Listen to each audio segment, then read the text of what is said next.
एक बार फिर से स्वागत है आप सभी का आपके अपने favourite English learning channel scholar English पर।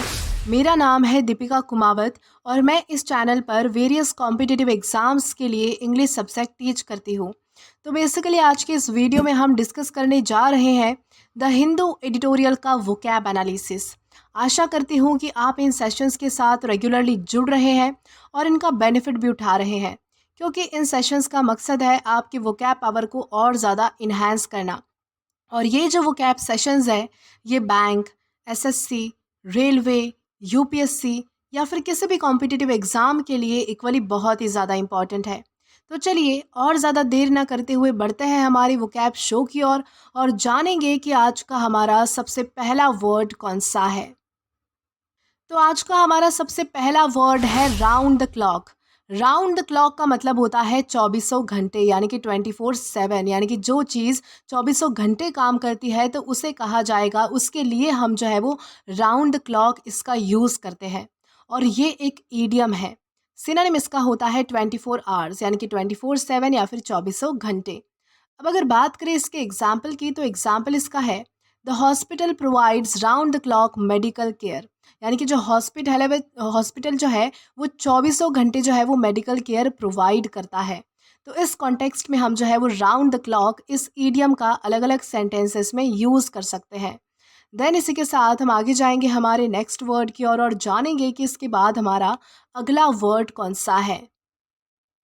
तो इसके बाद हमारा अगला वर्ड है असर्टन। असर्टन का मतलब होता है पता लगाना या फिर निश्चित करना, सुनिश्चित करना। यानी कि जब भी आप किसी चीज़ की कंफर्मिटी चेक करते हो या फिर किसी चीज़ को वेरीफाई करते हो या फिर उसके बारे में पता लगाते हो कि वो चीज़ कैसी है, तो उसे कहा जाएगा असर्टन। और ये हमारे पास पार्ट्स ऑफ स्पीच में वर्ब है, यानी कि क्रिया है।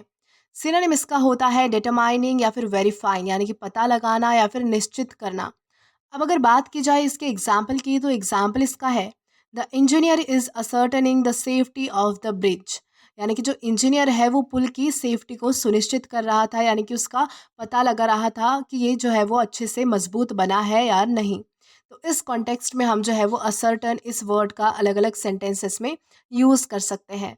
देन इसी के साथ हम आगे जाएंगे हमारे नेक्स्ट वर्ड की ओर और जानेंगे कि इसके बाद हमारा अगला वर्ड कौन सा है। तो देन इसके बाद हमारा अगला वर्ड है प्लेबुक। प्लेबुक का मतलब होता है रणनीति, यानी कि योजना। यानी कि जब भी आप किसी काम को एग्जीक्यूट करते हो तो उसके लिए जो है वो आप स्ट्रैटेजी बनाते हो। तो अगर ये काम नहीं किया तो हम ये यूज़ करेंगे, इस तरह से हम कोई काम करेंगे। तो ये जो है आपकी प्लानिंग प्लॉटिंग होती है, स्ट्रैटेजी होती है किसी काम को जो है वो एग्जीक्यूट करने की। तो उससे जो है वो प्लेबुक कहा जाएगा। और ये हमारे पास पार्ट्स ऑफ स्पीच में नाउन है। सिनोनिम इसका होता है स्ट्रैटेजी या फिर अप्रोच, यानी कि रणनीति या फिर योजना। अब अगर बात करें इसके एग्जाम्पल की तो एग्जाम्पल इसका है fire fighters follow a play book that includes using foam it if water fails. यानी कि जो फायर फाइटर्स होते हैं, यानी कि जो आग बुझाने वाले जो लोग होते हैं, उन्होंने क्या किया कि एक स्ट्रैटेजी यानी कि एक रणनीति बनाई कि अगर जो है वो पानी से आग नहीं बुझ पाई, अगर पानी जो है वो अपना काम करना उसने असर करना बंद कर दिया, तो हम जो है वो फोम का यूज़ करेंगे, उसके मदद से हम जो है वो आग को बुझाएंगे। तो इस कॉन्टेक्स्ट में हम जो है वो प्ले बुक इस वर्ड का अलग अलग सेंटेंसेस में यूज़ कर सकते हैं। देन इसी के साथ हम आगे जाएंगे हमारे नेक्स्ट वर्ड की ओर और जानेंगे कि इसके बाद हमारा अगला वर्ड कौन सा है। तो इसके बाद हमारा अगला वर्ड है मक। मक का मतलब होता है गंद, यानी कि कचरा या फिर गंदगी। जो वेस्टेज होता है उसे हम कहेंगे गंद, यानी कि मक। यानी कि जो गंदगी होती है तो उसे कहा जाएगा मक। और ये हमारे पास पार्ट्स ऑफ स्पीच में नाउन है। सिनोनिम इसका होता है डर्ट या फिर वेस्ट, यानी कि कचरा या फिर गंदगी। अब अगर बात की जाए इसके एग्जाम्पल की तो एग्जाम्पल इसका है the river was heavily polluted with toxic industrial मक। यानी कि जो रिवर है, यानी कि जो नदी है, वो बहुत ही ज़्यादा पॉल्यूटेड हो गई थी, यानी कि प्रदूषित हो गई थी, क्योंकि उसमें जो है वो टॉक्सिक यानी कि केमिकल युक्त इंडस्ट्रियल मक, यानी कि उसमें वेस्ट आता था। उस नदी में जो है वो डायरेक्टली इंडस्ट्री का वेस्ट यानी कि गंदगी उसमें छोड़ी जाती थी, जिसकी वजह से रिवर जो है वो पूरी तरह से पॉल्यूटेड हो चुकी थी। तो इस कॉन्टेक्स्ट में हम जो है वो मक इस वर्ड का अलग अलग सेंटेंसेस में यूज़ कर सकते हैं। देन इसी के साथ हम आगे जाएंगे हमारे नेक्स्ट वर्ड की ओर और जानेंगे कि इसके बाद हमारा अगला वर्ड कौन सा है। तो देन इसके बाद हमारा अगला वर्ड है गश। गश का मतलब होता है तेज़ी से बहना, यानी कि फ़्लो ज़्यादा होना, ओवरफ्लो होना, तो उसे कहा जाएगा गश। और ये हमारे पास पार्ट्स ऑफ स्पीच में वर्ब है, यानी कि क्रिया है। सिनोनिम इसका होता है रश या फिर स्ट्रीम, यानी कि तेज़ी से बहना या फिर प्रवाह में बहना, यानी कि बहुत ज़्यादा प्रवाह होना। देन इसके बाद हम अब एक एग्जाम्पल देखेंगे, तो एग्जाम्पल इसका है water gush from the dam after the flood gates were open, यानी कि जो पानी है वो बहुत ही तेज़ी से, यानी कि प्रवाह के साथ जो है वो डैम से, यानी कि उस बांध से बहा जब जो है वो उसके फ्लड गेट्स खोल दिए गए, यानी कि जब बांध के दरवाजे खोल दिए गए तब पानी जो है वो बहुत ही ज़्यादा तेज़ी से बह रहा था। तो इस कॉन्टेक्स्ट में हम जो है वो गश इस वर्ड का अलग अलग सेंटेंसेस में यूज़ कर सकते हैं। देन इसी के साथ हम आगे जाएंगे हमारे नेक्स्ट वर्ड की ओर और जानेंगे कि इसके बाद हमारा अगला वर्ड कौन सा है। तो देन इसके बाद हमारा अगला वर्ड है रैंसैक। रैंसैक का मतलब होता है लूटपाट मचाना, यानी कि चोरी करना, लूटपाट करना, उसे कहा जाएगा रैंसैक। और ये हमारे पास पार्ट्स ऑफ स्पीच में वर्ब है, यानी कि क्रिया है। सिनोनिम इसका होता है रॉब या फिर लूटेड, यानी कि लूटना या फिर चोरी करना, रॉबरी करना, उसे कहा जाएगा रॉब्ड या फिर लूटेड। अब अगर बात करें इसके एग्जाम्पल की, तो एग्जाम्पल इसका है the robbers ransack the ATM and looted the cash, यानी कि रॉबर्स यानी कि जो चोर है उन्होंने क्या किया कि एटीएम को लूटा और उसमें से जो है वो सारा कैश जो है वो निकाल लिया। तो इस कॉन्टेक्स्ट में हम जो है वो रैंसैक इस वर्ड का अलग अलग सेंटेंसेस में यूज़ कर पाएंगे। देन इसी के साथ हम आगे चलेंगे हमारे नेक्स्ट वर्ड की ओर और जानेंगे कि इसके बाद हमारा अगला वर्ड कौन सा है। तो देन इसके बाद हमारा अगला वर्ड है रेपर्टरी। रेपर्टरी का मतलब होता है भंडार, यानी कि कलेक्शन, यानी कि जब भी कोई चीज़ आपके पास ज़्यादा पैमाने में होती है, बहुत ज़्यादा संख्या में होती है, तो उसे कहा जाएगा रेपर्टरी। और ये हमारे पास पार्ट्स ऑफ स्पीच में नाउन है। सिनोनिम इसका होता है कलेक्शन, यानी कि किसी चीज़ का जो है वो बहुत ज़्यादा कलेक्शन होना, यानी कि भंडार होना। अब अगर बात करें इसके एग्जाम्पल की, तो एग्जाम्पल इसका है farmers have a repertory of irrigation techniques, यानी कि किसानों के पास जो है वो इरिगेशन टेक्निक्स के जो है वो बहुत सारे तरीके होते हैं, यानी कि बहुत सारे कलेक्शन होते हैं, यानी कि उनके पास जो है वो इरिगेशन करने के लिए जो है वो बहुत सारे अलग अलग तरीके होते हैं। तो इस कॉन्टेक्स्ट में हम जो है वो रेपर्टरी इस वर्ड का अलग अलग सेंटेंसेस में यूज़ कर पाएंगे। देन इसी के साथ हम आगे जाएंगे हमारे नेक्स्ट वर्ड की ओर और जानेंगे कि इसके बाद हमारा अगला वर्ड कौन सा है। तो इसके बाद हमारा अगला वर्ड है कल। कल का मतलब होता है जनसंख्या कम करना, किसी जानवर को मार कर उसकी पॉपुलेशन कम करना, उसे कहा जाएगा कल। और ये हमारे पास पार्ट्स ऑफ स्पीच में वर्ब है, यानी कि क्रिया है। सिनोनिम इसका होता है किल या फिर डिस्ट्रॉय, यानी कि किसी को बर्बाद कर देना या फिर किसी को मारना, यानी कि कम करना किसी की जनसंख्या, उसे कहा जाएगा किल या फिर डिस्ट्रॉय।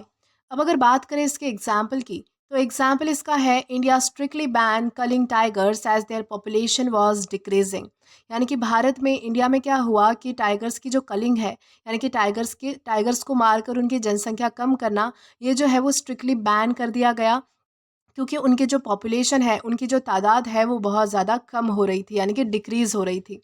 तो इस कॉन्टेक्स्ट में हम जो है वो कल इस वर्ड का अलग अलग सेंटेंसेस में यूज़ कर सकते हैं। देन इसी के साथ हम आगे जाएंगे हमारे नेक्स्ट वर्ड की ओर और जानेंगे कि इसके बाद हमारा अगला वर्ड कौन सा है। तो देन इसके बाद हमारा अगला वर्ड है क्लिंच। क्लिंच का मतलब होता है निर्णायक, यानी कि अहम, बहुत ज़्यादा इम्पॉर्टेंट, उसे कहा जाएगा क्लिंच। और ये हमारे पास पार्ट्स ऑफ स्पीच में एग्जेक्टिव है, यानी कि विशेषण है। सिनोनिम इसका होता है कंक्लूसिव या फिर डिसाइसिव। कंक्लूसिव का मतलब होता है, कंक्लूजन का आपको मतलब पता होगा कि किसी चीज़ को जो है वो क्लोज करना, किसी चीज़ का एंड करना, उसके पहले की जो थोड़ी बहुत प्रोसेस होती है, तो उसे कहा जाएगा कंक्लूजन। यानी कि क्लिंच का यहाँ पर क्या मतलब आएगा कि कोई ऐसी चीज़ जो बहुत ज़्यादा अहम है, जिसके पता चलने के बाद जो है वो कोई भी मैटर क्लोज हो सकता है, कोई भी मैटर सुलझाया जा सकता है, ऐसी इंपॉर्टेंट चीज़, उस कॉन्टेक्स्ट में हम जो है वो कंक्लूसिव या फिर डिसाइसिव का यूज़ करते हैं, जो कि हमारे क्लिंच का सिनोनिम है।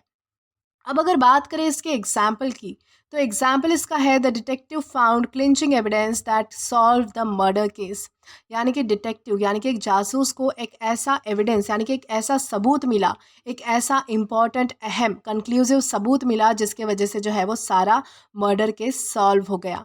तो इस कॉन्टेक्स्ट में हम जो है वो क्लिंच इस वर्ड का अलग अलग सेंटेंसेस में यूज़ कर सकते हैं। देन इसी के साथ हम आगे बढ़ेंगे आज के हमारे लास्ट वर्ड की ओर और जानेंगे कि आज का हमारा वो लास्ट वर्ड कौन सा है। तो इसके बाद हमारा आज का लास्ट वर्ड है नोटोरिटी। नोटोरिटी का मतलब होता है बदनामी, यानी कि जब आपको बहुत ज़्यादा डिफेम मिलता है, आपकी बदनामी हो जाती है, आलोचना होती है, क्रिटिसाइज़ किया जाता है, तो उसे कहा जाएगा नोटोरिटी। यानी कि नोटोरिटी का बेसिकली मतलब होता है फेमस हो जाना, लेकिन बुरी चीज़ के लिए फेमस हो जाना, यानी कि कुख्यात हो जाना, तो उसे कहा जाएगा नोटोरिटी। और ये हमारे पास पार्ट्स ऑफ स्पीच में नाउन है। सिनोनिम इसका होता है डिफेम या फिर इन्फेमी, यानी कि बदनाम हो जाना या फिर क्रिटिसाइज आपको फेस करना पड़ता है, तो उसे कहा जाएगा डिफेम या फिर इन्फेमी। अब अगर बात करें इसके एग्जाम्पल की, तो एग्जाम्पल इसका है the restaurant gain notoriety for poor customer service. यानी कि जो रेस्टोरेंट है उसे जो है वो बहुत ज़्यादा बदनामी सहन करनी पड़ी, बहुत ज़्यादा क्रिटिसिज्म सहन करना पड़ा, क्योंकि उसकी जो सर्विस है वो बहुत ज़्यादा बुरी थी, यानी कि पुअर थी। तो इस कॉन्टेक्स्ट में हम जो है वो नोटोरिटी इस वर्ड का अलग अलग सेंटेंसेस में यूज़ कर सकते हैं।